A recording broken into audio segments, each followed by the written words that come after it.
Assalamualaikum warahmatullahi wabarakatuh. Yang terhormat Bapak Wawan Gunawan, SPD MPD, selaku dosen pembimbing mata kuliah belajar dan pembelajaran. Pada kesempatan ini, kami akan menyampaikan materi dengan topik teori Gestalt serta implikasinya terhadap kehidupan sehari-hari. Video ini kami buat untuk memenuhi tugas ulangan tengah semester. Sebelum menyampaikan materi, saya akan memperkenalkan anggota kelompok saya. Yang pertama, Siti Safiratul Falaha dengan NIM 195200036. Selanjutnya, Novia Laila Rohmatun Maghfirah dengan NIM 195200013. Kemudian Faradiba Nur Aziza dengan NIM 195200054.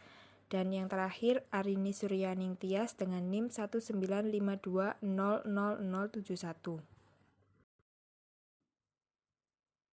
Baik teman-teman, langsung saja kita mulai penyampaian materi.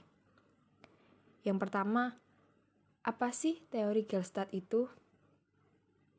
Nah, teori Gestalt adalah sebuah teori yang menjelaskan proses persepsi melalui pengorganisasian komponen-komponen sensasi yang memiliki hubungan, pola, ataupun kemiripan menjadi kesatuan. Teori Gestalt beroposisi terhadap teori strukturalisme. Teori Gestalt cenderung berupaya mengurangi pembagian sensasi menjadi bagian-bagian kecil. Berikut ini ahli-ahli yang mempelajari teori Gestalt. Yang pertama ada Max Wertheimer pada tahun 1880 sampai dengan 1943. Selanjutnya ada Wolfgang Kohler pada tahun 1887 sampai dengan 1967. Kemudian yang terakhir ada Kurt Kafka pada tahun 1886 sampai dengan 1941. Yang pertama, menurut Max Wertheimer adalah tokoh tertua dari 3 serangkai pendiri aliran psikologi Gestalt. Wertheimer dianggap sebagai pendiri teori Gestalt setelah dia melakukan eksperimen dengan menggunakan alat yang bernama stroboskop, yaitu alat yang berbentuk kotak dan diberi suatu alat untuk dapat melihat ke dalam kotak itu. Di dalam kotak terdapat 2 buah garis, yang satu melintang dan yang satu tegak. Kedua gambar tersebut diperlihatkan secara bergantian. Dimulai dari garis yang melintang, kemudian garis yang tegak, dan diperlihatkan secara terus-menerus. Kesan yang muncul adalah garis tersebut bergerak dari tegak ke melintang. Gerakan ini merupakan gerakan yang semu karena sesungguhnya garis tersebut tidak bergerak melainkan dimunculkan secara bergantian. Pada tahun 1923, Wertheimer mengemukakan hukum-hukum Gestalt dalam bukunya yang berjudul Investigation of Gestalt Theory. Hukum-hukum itu diantara lain: hukum yang pertama, hukum kedekatan, law of proximity. Yang kedua, hukum ketertutupan, law closure. Yang ketiga, hukum kesamaan, law equivalent.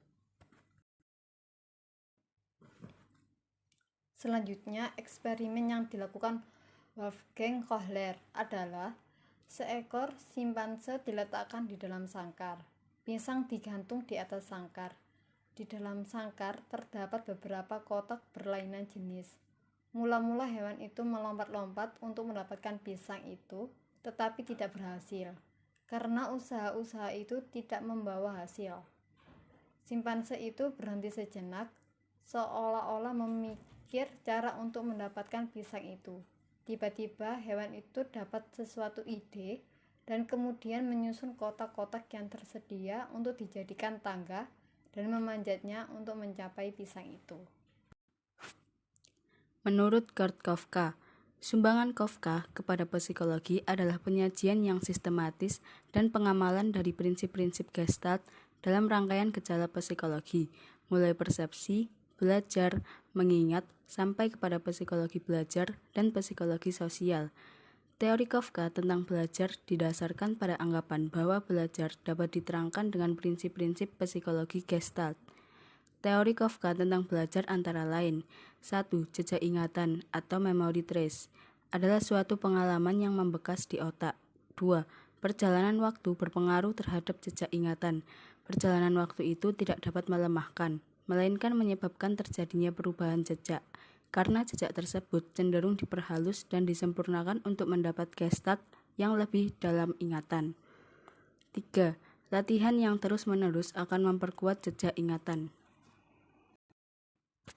Contoh teori Gestalt dalam proses pembelajaran. Metode belajar global. Pada awal belajar membaca, siswa diberikan cerita pendek yang telah dikenal anak dalam kehidupan keluarga. Cerita ini merupakan satu kesatuan yang telah dikenal anak, maka dengan mudah anak itu segera dapat membaca seluruhnya secara hafalan.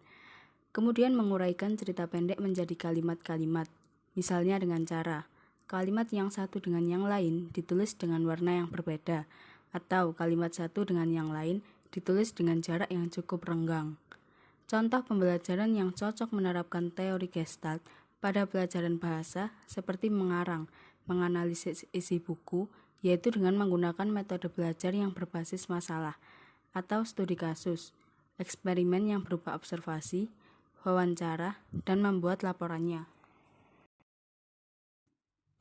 Kesimpulan yang dapat kita ambil dari teori Gestalt, yaitu teori belajar yang mendasari lahirnya teori kognitif, yaitu teori yang menekankan pada arti penting proses internal pada manusia.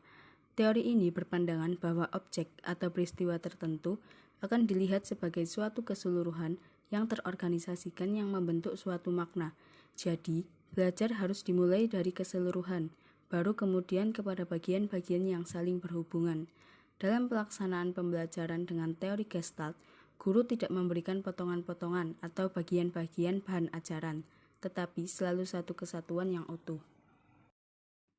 Di dalam pembelajaran, guru memberikan suatu kesatuan situasi atau bahan yang mengandung persoalan-persoalan, di mana anak harus berusaha menemukan hubungan antar bagian, memperoleh insight agar ia dapat memahami keseluruhan situasi atau bahan ajaran tersebut. Dalam teori Gestalt, terdapat konsep penting yaitu insight. Insight adalah pengamatan atau pemahaman mendadak terhadap hubungan-hubungan antar bagian di dalam suatu situasi permasalahan. Demikian materi presentasi yang dapat saya sampaikan.